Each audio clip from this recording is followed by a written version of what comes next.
कुमार अभिषेक के मुंह से एक शब्द नहीं निकलता है। नहीं, वो कहता है कि कॉरिडोर बन गया। प्रमाण की आपको जरूरत है। ये प्रशासन तय करेगा कि हम शंकराचार्य हैं कि नहीं है। उत्तर प्रदेश का मुख्यमंत्री तय करेगा कि भारत का राष्ट्रपति तय करेगा। भारत के राष्ट्रपति को भी अधिकार नहीं है कि वो तय करे कि कौन शंकराचार्य है। शंकराचार्य का निर्णय शंकराचार्य करते हैं। लेकिन इन सबसे ज्यादा खतरनाक बयान तो उनका संविधान विरोधी था। उसने संविधान को लेकर बाबा साहब भीमराव अंबेडकर पर कटाक्ष किया और फिर वह दिन आया मौनी अमावस्या का। इस दिन वे संवैधानिक नियम कानूनों को दरकिनार कर बग्घी में बैठकर भीड़ भाड़ को चीरते हुए गंगा स्नान के लिए निकल गए। पुलिस ने कोर्ट के मामले का हवाला देते हुए उन्हें सामान्य स्नान करने को कहा, परंतु अभी मुक्तेश्वरानंद ने खुद को बग्घी पर बिठाकर 4 जानवरों के रूप में अपने अनुयायियों के कंधे पर बैठकर स्नान करने की ठान ली थी।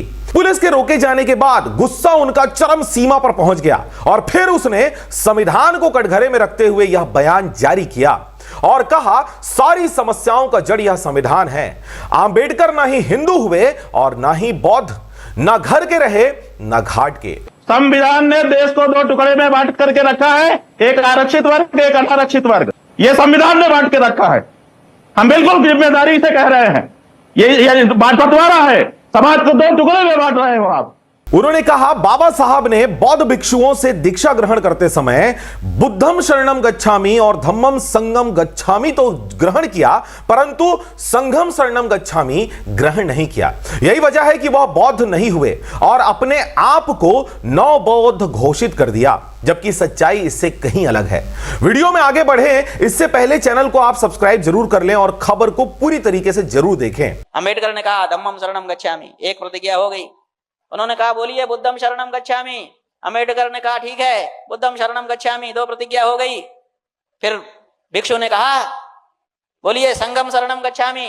अंबेडकर ने मना कर दिया कि मैं ये नहीं बोलूंगा, मैं संघ की शरण में नहीं जाऊंगा। उन्होंने कहा कि 3 प्रतिज्ञाएं हैं, तीनों को नहीं मानोगे तो तुम बौद्ध नहीं हो सकते हो।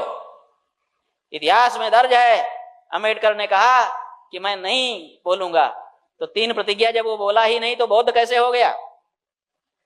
जो बौद्ध भिक्षु उसको बौद्ध धर्म में दीक्षित करने के लिए आए थे वो मंच से उतर गए। उन्होंने कहा कि ये प्रतिज्ञा पूरी नहीं हुई इसलिए अंबेडकर बौद्ध नहीं हुआ। तो अंबेडकर ने कहा ऐसी बात